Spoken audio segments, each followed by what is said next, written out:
네, 할렐루야. 네, 이 시간 또 가정에서 온라인과 또 이곳에서 오프라인으로 함께 하신 모든 여러분들을 주님의 이름으로 축복합니다. 우리 서로 인사하겠습니다. 한 주간 평안하셨습니까? 반갑습니다.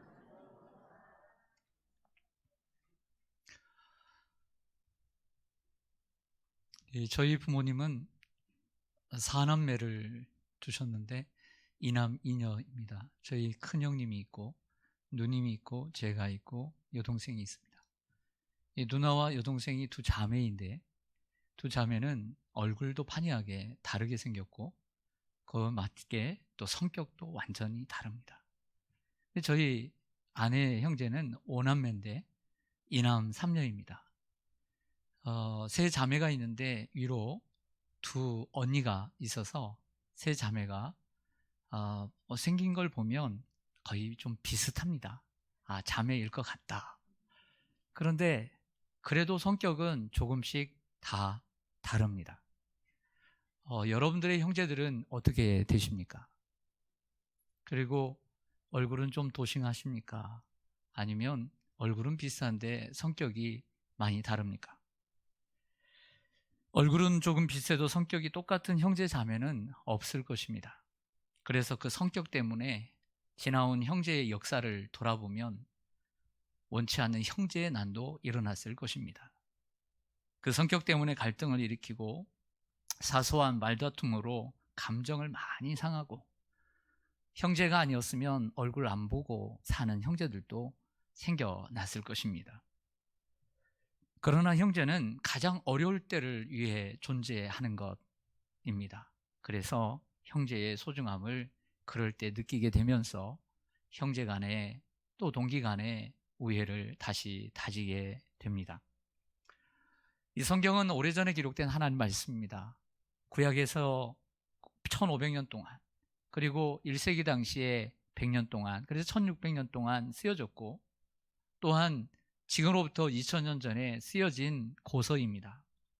그런데 이 성경이 이 시대에 변함없이 사람들에게 사랑받는 이유는 현실적인 관점에서 삶에 접근하고 있기 때문입니다. 무슨 얘기냐면 이 하나님의 말씀이 우리의 삶과 동떨어져 있지 않기 때문에 사랑을 받고 있는 것입니다. 하나님의 말씀을 읽으면 남의 얘기 같지 않고 내 얘기 같고 우리 얘기 같기 때문에 지금도 변함없이 사람들에게 사랑을 받고 있는 것입니다. 오늘 누가복음 10장에 나오는 이 이야기도 마찬가지입니다. 예수님께서 전도를 하시다가 한 마을에 들어가셨습니다. 그랬더니 거기에 마르다라고 하는 여자가 적극적이어서 예수님을 영접해서 자기의 집으로 초대를 했어요. 들어가 보니 여동생이 하나 있는데 마리아가 있었습니다. 이 두 자매의 집에 예수님이 오늘 그 초대를 받고 그 집에서 일어난 일을 묘사하고 있는 본문입니다. 익히 성경을 알고 있는 분들은 아시겠지만 오늘 본문은 기록하고 있지만 바로 이 마을, 이 동네의 이름은 바로 베다니입니다. 베다니. 베다니는 수도인 예루살렘, 성전이 있는 예루살렘에서 남동쪽으로 3km 떨어진 곳입니다. 가까운 곳입니다. 제가 자주 얘기하지만 3km는 우리 교회 여기에서 바로 석수역까지가 정확히 3km입니다. 여기서 20m 도로 끝나는 지점까지 1.5km. 그래서 좌회전을 해서 석수역까지 1.5km. 마지막 예수님께서 고난주간 때 매일 성전에 올라가셨다가 이 자매의 집에 내려와서 거하시고 올라가시고 내려가시고 이게 3km를 왔다 갔다 하루에 6km를 왔다 갔다 하셨던 것이죠. 고난주간에 우리가 예수님을 묵상하면서 또 여러분들이 한번 묵상하면서 예수님이 여기 길을 걸으셨다 생각하고 우리 교회에 나와서 석수역까지 한번 걸어갔다가 석수역에서 걸어오면서 예수님을 묵상하는 것도 하나의 좋은 예가 아닐까 생각을 합니다. 그리고 두 자매에게는 나사로라고 하는 오빠가 있다는 것을 익히 아실 것입니다. 죽었다가 살아난.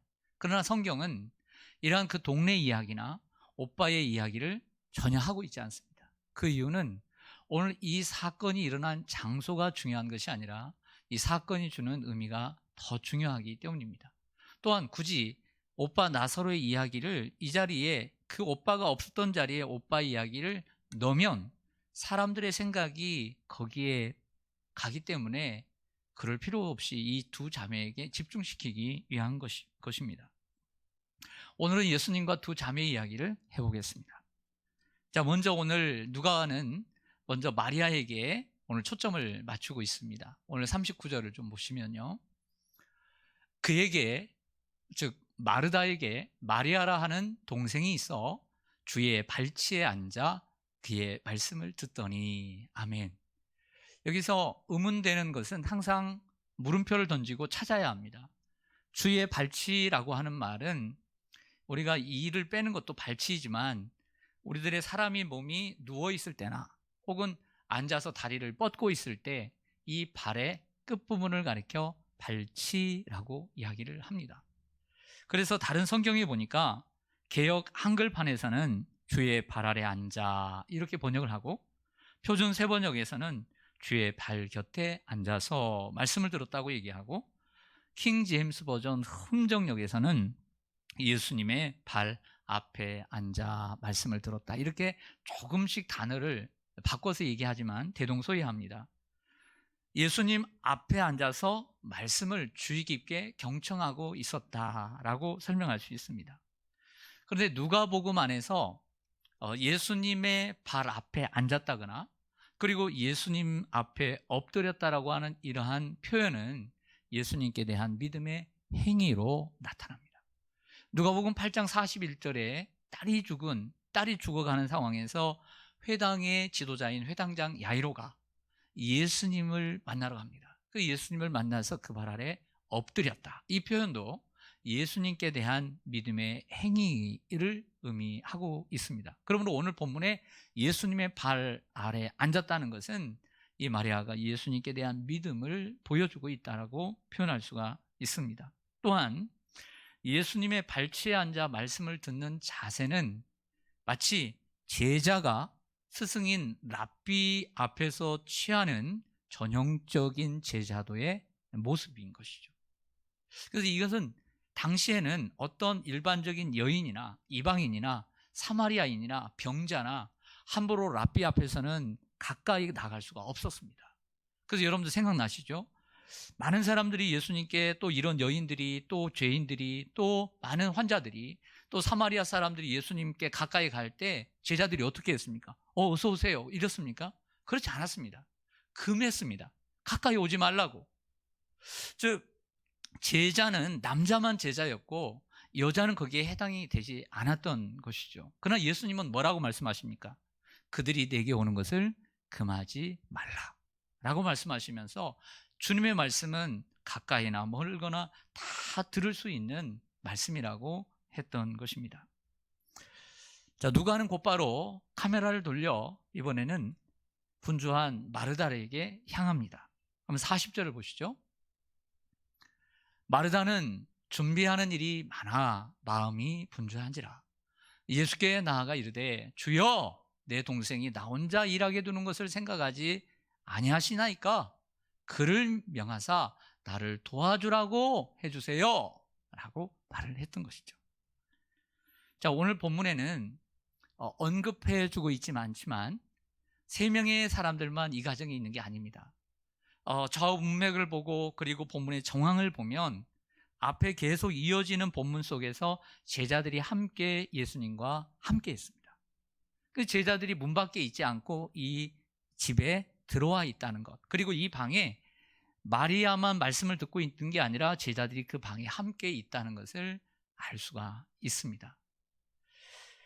여러분들 집에 손님이 왔습니다. 여러분 집에 손님이 왔다고 한번 가정해 보십시다. 저와 또 구역장님 또 혹은 교육자들이 여러분들 왔습니다. 뭐부터 해야 될까요? 뭐부터 하실래요? 자리부터 준비해야죠. 그리고 대접을 해야죠.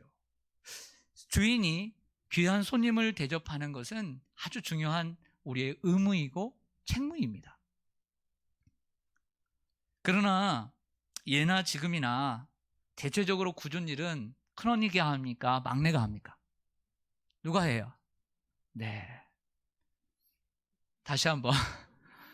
굳은 일은 큰언니가 합니까? 막내가 합니까? 큰언니가 하죠. 그래서 언니들은 고생이 많아요. 요즘은 한둘이니까 그렇지만 언니는요 희생정신이 있어요. 근데 막내는요 좀 이기적이에요. 네. 그래서 옛날 사람하고 결혼하려면, 좀 내가 편하게 살려면 큰언니하고 결혼해야 돼요. 근데 막내하고 결혼하면요 좀 힘들어. 아니, 이 전부가 아니라 대체적으로 그렇다는 거예요. 살아보니까 그래요. 네.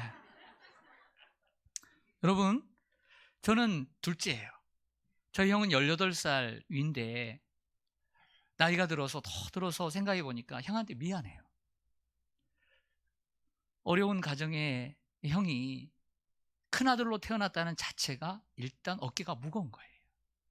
그래서 잘하지는 못하지만 내가 부모님을 봉양해야 되고 내가 이 가정을 건사해야 된다라고 하는 책임감이 이 어깨에 있는 거예요. 요즘도 애들이 적어도요, 형제래도요, 분명히 큰애에게는 책임감이 있는 거예요. 근데 막내는요, 부담이 없어요. 전 둘째라 사실 그런 부담을 갖지 않고 목회에 전념해 왔어요. 그런 부분에서 형에게 미안하고 이런 마음이 들어요. 여러분, 근데 동생 마리아는 손가락 하나 까딱하지 않고 예수님 앞에 앉아 편하게 말씀을 듣고 있었습니다. 언니의 입장에서 볼 때 마리아가 어떻게 보였을까요? 그래서 예수님께 나와 이렇게 말했던 것입니다. 셋째 줄에 보시면 이르되 주여 내 동생이 나 혼자 일하게 두는 것을 생각하지 아니하십니까? 생각도 없으십니까? 그를 명령하사 나를 도와주라고 해주세요. 어때요? 말투가 아주 부드러워요. 격양되어 있어요. 격이 화내고 있는 것 같아요. 예수님께. 네. 근데 화풀이를 누구한테 하고 있어요? 예수님께 하고 있어요. 원래는 누구한테 해야 돼요? 원래는 동생한테 해야 되는데 예수님께 하고 있습니다. 예수님께 하는 말을 좀 분석을 해봤더니 이렇습니다. 예수님은 상황을 잘 판단을 못하고 있다는 거예요. 생각도 못하고 있다. 생각지 않으십니까? 분별력도 없다는 식으로 말합니다. 그리고 지금 일어나고 있는 일에 관심이 없고, 그리고 그래서 이제는 좀 관심을 갖고 긍정적인 반응을 보여주셔서 저 마리아가 나를 좀 도와주게 해주세요 라고 말했던 것이죠. 제가 설교를 준비하니까요, 저도 이런 말을 듣고 살았더라고요. 목회 초기예요. 가끔씩 교회 안에서 제가 이런 얘기를 들었어요. 예수님이 들었던 얘기를 제가 들었어요. 여러분들 중에 누가 했을 거예요. 힘들고 어려운 일은 항상 교회 안에도 보면 항상 하는 사람들이에요. 힘쓰고 애쓰고 그런 일들은 하는 사람만 해. 그리고 보면 손가락 하나 까딱하지 않는 사람, 성도들이 또 있어요. 그래요, 안 그래요? 별로 대답을 안 하시네. 근데 제가 이게 설교를 준비하다 보니까 가끔 들었던 생각이 나는 거예요. 저는 뭐 구체적으로 생각지는 않는데, 근데 시간이 가면서 이 앞에서 열심히 일하는 분들이 요즘은요, 몇 년 새에 바뀌었어요. 뭐라고 바뀌었냐면 이렇게 바뀌어요. 불평하는 얘기를 제가 못 들었어요. 목사님, 저희들이 알아서 할게요. 아무 걱정하지 마세요. 이렇게 바뀌었어요. 할렐루야. 왜냐하면 아무리 기대해도 안 되는 줄 아니까. 괜히 마음만 상하니까. 교회 안에서 여러분 앞장서서 팔 걷어붙이고 허리 졸라매고 이렇게 굳은 일을 하시는 분들 정말 귀한 분들인 거예요. 오늘 본문은 마리다처럼 봉사하는 것을 터부시하고 가볍게 여기고 무시하는 본문이 절대 아니! 오늘 본문의 오해를 막기 위해서 이야기 안 할게요. 수도원 운동이 중세에 일어났지만 2, 3세기에 이 수도원 운동의 초기 어떤 시작점이 된 것은 사막교부들입니다. 사막에 나가서 정말 수도하는 이 수도원 운동이 중세의 수도원 운동의 발판이 되었습니다. 한 순례중에 있던 한 수도자가 시내산에 가고 있던 실바누스 수도원장에게 찾아왔습니다. 들어가는 길에 보니까 많은 수도자들이 쫙 논밭에서 일을 하고 있는 거예요. 그들을 보면서 이런 말을 합니다. 왜 여러분은 썩어질 고기를 위해 노동을 합니까? 마리아는 좋은 편을 택했습니다 하면서 비꼬듯이 하며 들어가는 거예요. 그 말을 들은 수도원장은 비서에게 그 수도자가 읽을 성경만 건네주고 그리고 그 아내는 아무것도 주지 말라고 얘기를 했습니다. 오후가 되자 수도자는 배가 고파왔습니다. 배가 쪼르륵쪼르륵 많이 걸어와서 점심도 제대로 못 먹고 이제 저녁 때가 되니까 배가 고파왔습니다. 그래서 문을 좀 살짝 열고 혹이라도 먹을 거 안 갖다 주나 기다렸습니다. 밤이 되었는데도 먹을 걸 안 갖다 주니까 못 참고 나와서 수도원장에게 따지듯 얘기했습니다. 아니, 저녁 시간이 됐는데 뭐라도 좀 줘야지 주질 않습니까? 라고 물었더니 수도원장이 이렇게 얘기합니다. 당신은 영적인 사람입니다. 그래서 당신은 음식을 중요하게 생각하지 않았죠. 반면 우리는 육체를 가지고 있어 먹을 것이 필요하고 그것이 우리가 일하는 이유라고. 그러나 당신은 하루 종일 성경을 읽고 먹을 필요가 없으니 좋은 편을 택하지 않았어 라고 또 얘기를 한 거야. 여러분, 이 순례길을 걷던 이 수도자가 원장의 이야기를 듣고 뭐라고 대답했을까요? 됐어요 라고 했을까요? 아니죠. 원장님, 제 생각이 짧았습니다. 용서해 주세요 라고 용서를 빌었어요. 수도원장은 대답합니다. 그래서 마르다가 마리아에게 필요한 것이 아니요, 마르다가 있었기 때문에 마리아가 칭찬을 받는 것이요 라고 대답을 했던 것이죠. 오늘 본문은 마르다는 무조건 잘못했고 오늘 마리아는 잘했다는 얘기를 하는 게 아니에요. 마르다도 필요하고 마리아도 필요한 거예요. 하지만 이 두 자매의 이야기는 마르다가 하는 일은 가볍고 또 필요 없다는 이야기를 하는 것이 아니라 우선순위의 이야기를 하고 있는 거예요. 자, 이제 예수님의 말씀을 들어봅시다. 41절입니다. 주께서 대답하여 이르시되 마르다야 마르다야 내가 많은 일로 염려하고 근심하나. 여러분, 한번 같이 한번 읽어보겠습니다. 읽어보면서 예수님이 어떤 마음으로 그 격양되어 있는 마르다에게 대답하는지를 한번 보겠습니다. 시작. 주께서 대답하여 이르시되.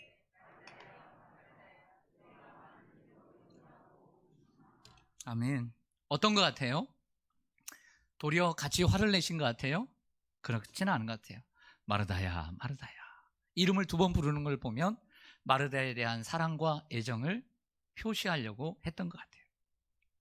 그리고 또한 그 뒤에를 보면 마르다가 많은 일로 힘들고 그러면서도 염려하고 근심하는 것을 딱하게 보고 계시는 것을 알 수 있습니다. 저는 이 구절을 묵상하면서 주님이 저에게 하시는 말씀 같았어요.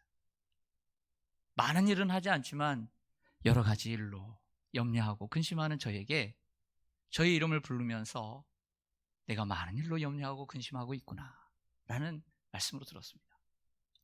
목회를 하면서 직장인들은 직장 안에서 자기의 책임을 다하고 월급을 받은 만큼 역할을 하려고 노력들을 하는 것처럼 저도 어떻게 보면 교회 안에 월급쟁이입니다. 성스러운 직업을 가지고 있지만 저희도 책임이 있습니다. 또 이 어려운 시기에 때로는 이런 생각합니다. 내가 좀 많은 일을 좀 해야 할까? 내가 부지런해야 될, 아니 좀 열심히 뭔가를 해야 될까? 이런 어떤 압박감이 올 때가 있습니다. 그러면서도 나에게 정말 중요한 것은 무엇일까? 우리 성도들에게 내가 어떻게 하면 더 유익이 되고 교회에 무엇이 더 유익이 될까라는 우선순위를 생각할 때가 많이 있습니다. 마르다야 마르다야 내가 많은 일로 걱정하고 또 근심하고 염려하나. 여러분들에게 하시는 말씀 같지 않습니까? 예수님은 마르다가 화를 내는 것은 잘못된 것이고 또한 그녀의 관점도 타당하지 않다는 것을 가르쳐주고 계십니다. 비록 좋은 의도를 가지고 일은 열심히 하지만 마르다는 지나치게 분주했고 기쁨과 감사보다는 염려와 근심으로 가득 차 있음을 지적해주고 있습니다.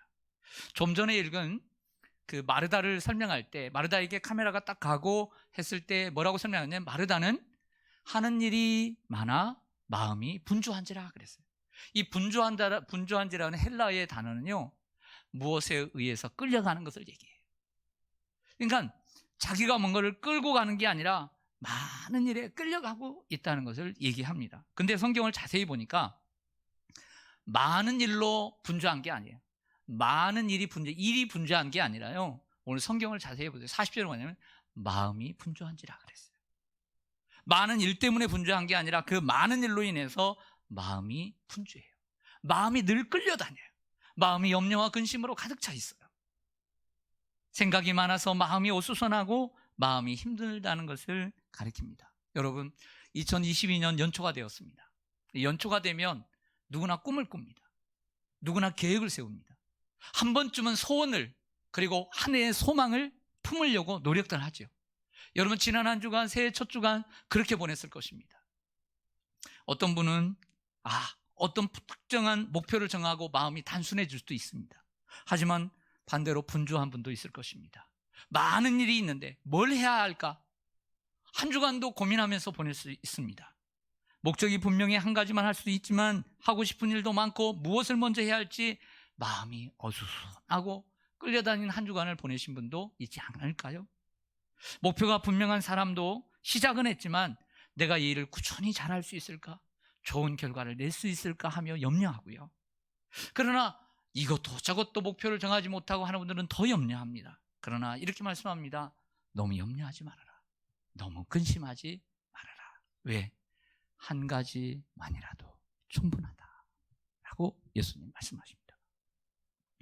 더 들어보죠. 42절에 보면 몇 가지만 하든지 혹은 몇 가지만 아니라도 한 가지만이라도 족하니라. 마리아는 이 어떤 편을, 좋은 편을 택하였으니 빼앗기지 아니하리라 하시니라. 아멘. 예수님은 이 마리아의 마음을 깊이 이해하시면서도 이해하는 것으로 끝나지 않고 가르쳐주고 고쳐주기를 원했어요. 단호하게 바른 길로 인도해 가십니다. 몇 가지만 하든지 혹은 한 가지만이라도 족하니라. 그러면서 마리아는 이 좋은 편을 택하였으니 빼앗기지 아니하리라. 그 마리아를 칭찬하고 가시죠.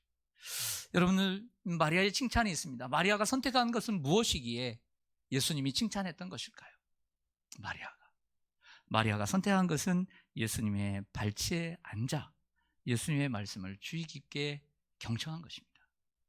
여러분, 우리가 주의 일을 하고 그리고 많은 사람들을 돕는 일 귀한 것입니다. 하지만 많은 주의 일을 하고 또 사람들을 돕다가 열심히 주의 일을 하다가 결국에는 주님과 함께 시간을 보내지 못하고 주님의 말씀을 귀 기울이는 이러한 시간을 보내지 않는다면 우리는 마르다의 인생을 살고 있는 것입니다. 우리가 주님을 섬기고 다 이것도 하고 이 봉사도 하고 저것도 봉사도 하고 사람도 섬기고 그래 사람이 신경 써야지 이러다가 결국에는 기도하는 것도 하지 못하고 말씀 앞에 서지도 못하고 주님과 시간을 보내지 못한다면 이건 정말 잘못된 마르다의 인생을 살고 있는 것이죠. 주님의 발 앞에 앉아 기도하고 그분의 말씀에 귀를 기울이는 시간을 갖는 것이 모든 사역의 기초이고 여러분들의 일의 기초인 줄로 믿습니다. 그러므로 우리들은 다른 일 때문에 너무 바빠서 주님과 함께하는 시간도 갖지 못하고 너무 주의 일 열심히 하느라고 기도하는 시간도 없고 너무 사람들 열심히 섬기느라고 주님의 말씀에 귀 기울이지 않는다면 그게 마르다의 인생인 거예요. 하지만 아무리 바빠도 주님과 함께하는 시간을 떼어놓고 사람들에게 먼저 신경 쓰기보다 우리 하나님의 눈치를 보면서 우리 예수님의 눈치를 보면서 예수님과 함께하는 시간을 갖는 그 사람이 바로 마리아의 인생을 갖는 것입니다. 우리 한국 사람들은 너무 사람 눈치를 많이 봅니다. 그러나 우리가 먼저 사람 눈치보다 하나님 눈치를 보고 살아야 합니다. 자, 적용을 위해서 성경의 예를 들겠습니다. 사도행전 6장의 이야기로 한번 가겠습니다. 초대교회에 보면 예수님이 약속하신 성령이 오순절날 마가의 다락방에 모여있는 120명에게 바람과 불과 같이 내렸습니다. 그들은 각종 방언을 했습니다. 베드로는 첫 설교에서 3,000명이나 회개하고 그리고 주님께 돌아오는 역사가 일어났습니다. 그게 예루살렘 교회의 시작입니다. 예루살렘 교회는 초창기 때부터 3,000명, 5,000명씩 부흥하면서 몇만 명 시대가 되었습니다. 근데 교회 초기다 보니까 조직이 있겠습니까? 행정이 있겠습니까? 예수님의 제자들이 그래도 많이 처음부터 배운 사람들도 아니고 하니까 그냥 열심히 했습니다.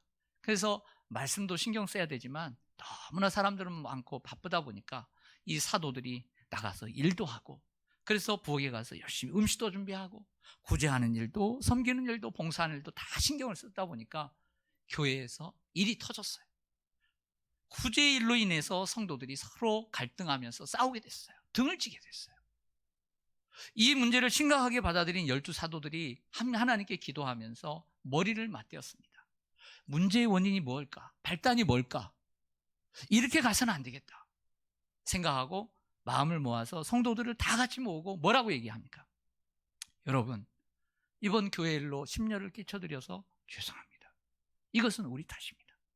우리가 하나님의 말씀을 제쳐놓고 열심히 일하는 데만 신경을 써서 일한 결과가 나왔으니 이제는 이러한 일을 잘 감당할 수 있는 사람을 세우고 우리는 오로지 기도하는 일과 말씀을 묵상하고 말씀을 전하는 사역에만 전력하겠습니다 라고 결정을 내리자 그 결과가 어떻게 되었습니까? 하나님의 교회가 부흥하는 역사가 일어나게 되고 하나님의 말씀이 흥황하게 일어나 믿는 제자의 수가 넘쳐나게 된 줄로 믿습니다. 이것이 바로 교회가 추구해야 될 우선순위입니다. 우리가 많은 행사를 하고 많은 일만 하는 것이 중요한 것이 아닙니다. 정말 중요한 것을 놓치고 일을 하면 안 됩니다. 중요한 일을 하면서 많은 일들을 감당할 수 있어야 합니다. 이것이 교회의 우선순위인 것입니다. 자, 개인적인 적용을 위해서 성경의 한 곳을 여러분들에게 우선순위를 위해서 좀 더 말씀드립니다. 고린도전서 7장 32절에서 35절입니다. 여러분들은 처음 대하는 본문이기에 낯설 수 있지만 주의 깊게 한번 여러분들이 정리를 하면서 보세요. 너희가 염려 없기를 원하노라. 장가가지 않은 자는 총각이죠. 주의 일을 염려하여 어찌하여 화여야 주를 기쁘시게 할까? 장가간 자는 세상 일을 염려하여 어찌하여 아내를 기쁘게 할까 하여 마음이 갈라지며 분주한 거죠. 시집가지 않은 자와 처녀는 주의 일을 염려하여 몸과 영혼을 다 거룩하게 하려 하되 시집간 자는 세상 일을 염려하여 어찌하여 남편을 기쁘게 할까 하느니라. 내가 이것을 말함은 너희의 유익을 위함이요 너희에게 올무를 놓으려 함이 아니니 오직 너희로 하여금 이치에 합당하게 하여 흐트러짐이 없이 주를 섬기게 하려 함이라. 아멘. 여러분, 얘기는 그렇습니다. 많은 성도들을 향해서 얘기합니다. 결혼하기 전에는 믿음이 좋은 총각 처녀가 있었습니다. 그때는 어떻게 하여 자신의 몸을 거룩하게 하여 하나님 앞에 기쁨이 될까? 하나님을 기쁘시게 할까? 이것이 소원이던 그들이 장가를 가고 시집을 가더니 그의 우선순위가 바뀌어서 어떻게 하면 남편을 기쁘게 할까? 어떻게 하면 아내를 기쁘게 할까? 어떻게 하면 자식들을 기쁘게 할까? 이런 일에 매료되어서 이것이 잘못된 일은 아닙니다. 하지만 그런 일에 우선순위를 빼앗겼다. 여러분 자신을 보십시오. 그러면서 마지막으로 하는 얘기가 내가 여러분들의 올무가 되게 하려고, 여러분 내가 이 말 했다고 여러분들 시험 들게 하려고 내가 이런 말을 하는 것이 아닙니다 라고 말을 하고 있는 것이죠. 결혼 전에는 우선순위가 하나님을 기쁘시게 하는 데 있었는데 결혼 후에는 우선순위가 바뀌어서 배우자와 그리고 자녀와 가정에 있더라는 것입니다. 가정과 세상에 대한 염려로 가득 차서 주님을 기쁘시게 하는 마음이 줄어든 성도들에게 바른 우선순위를 정하라고 바울이 고린도 교회 성도들에게 말하고 있는 것입니다. 여러분의 삶의 우선순위는 어디에 있습니까?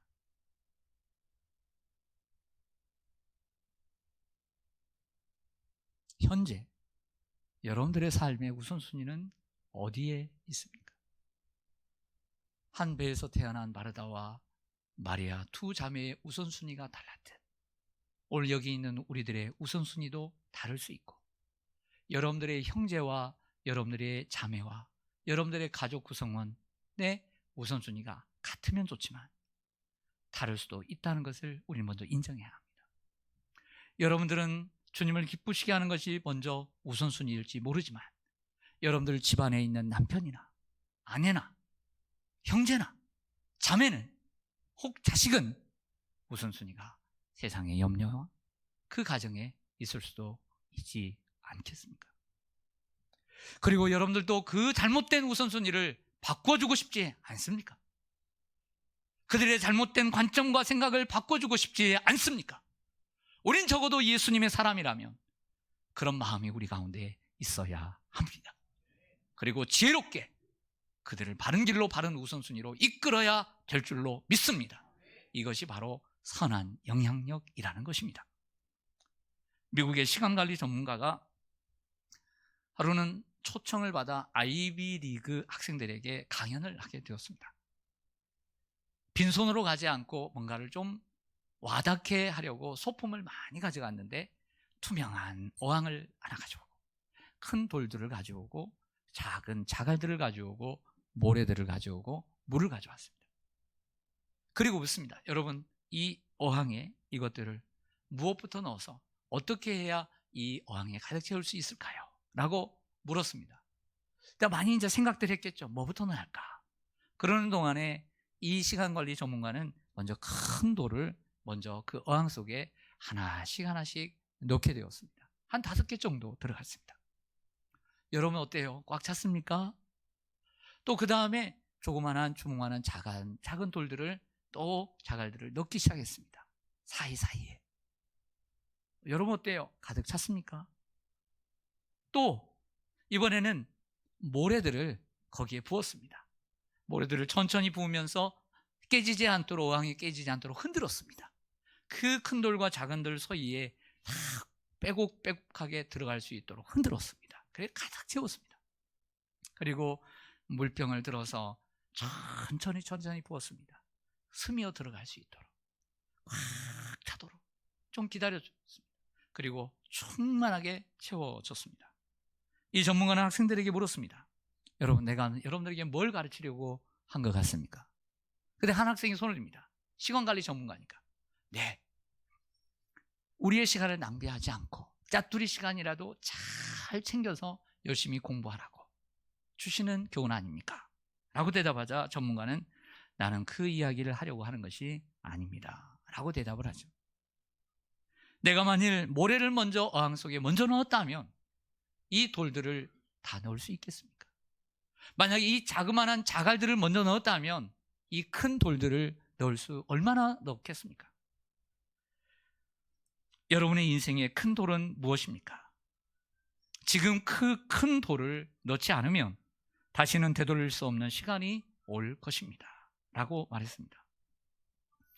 성도 여러분, 인생에는 우선순위라는 게 있습니다. 그 우선순위를 바르게 할 때 인생은 풍성해지고 가득 채워지는 것입니다. 하지만 우선순위가 잘못되어지면 처음에는 잘 모르지만 뒤돌아볼 때 텅 빈 인생이 되고 마는 것입니다.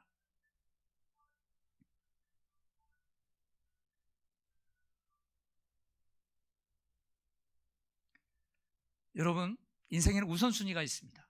이 큰 돌, 중요한 이 돌을 먼저 넣지 않으면 여러분 처음에는 쉽게 인생을 살아가지만 나중에는 텅 빈 인생이 되고 말아요.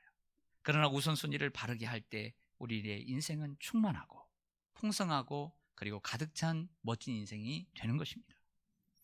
여러분, 우리 그리스도인에게 우선순위가 뭘까요? 이해 없이 우리 그리스도인에게 우선순위는 주님과 함께 시간을 갖는 것입니다. 주님과 함께 그 안에서 놀고 즐기며 교제하고 그리고 주님의 발 아래 앉아 기도하고 주님의 말씀을 듣고 함께 살아가는 것입니다. 이것이 우리의 인생의 큰 돌입니다. 다음으로 여러분이 힘써야 할 것들, 우리는 매년 나이대별로 해마다 우리의 작은 돌들이 바뀔 수 있습니다. 자기의 성장과 개발, 아직도 성장해야 되는 20대, 30대, 40대, 50대 이 때에 우리는 자기 성장과 개발이 될 수 있습니다. 어떤 친구들은 공부가 될 수 있습니다. 시험이 될 수 있습니다. 자격증 시험이 될 수 있습니다. 국가고시가 될 수 있습니다. 어떤 분은 사업이 될 수가 있습니다. 승진이 될 수도 있고요. 어떤 분은 결혼이 될 수 있습니다. 어떤 분은 올해는 내가 정말 건강을 잘 챙겨야 되겠다. 건강이 작은 돌이 될 수 있습니다. 그리고 올해는 우리의 자녀의 교육에 관심을 내가 많이 가져야 되겠다. 자녀 교육이 여러분들의 작은 돌이 될 수 있습니다. 사랑하는 성도 여러분, 한 주간밖에 지나지 않았지만 여러분 한 주간 어떻게 사셨는지 모르겠습니다. 그런데 연초가 되면 우리는 뭔가 하고 싶어 합니다. 올해는 그래도 뭔가를 좀 해야지. 하지만 생각만 있을 뿐 마음만 분주하고 염려와 근심으로 보내지는 않았습니까? 염려하지 마십시오. 근심하지 마십시오. 한 가지만이라도 족합니다. 우선순위를 정해 나가시길 바랍니다.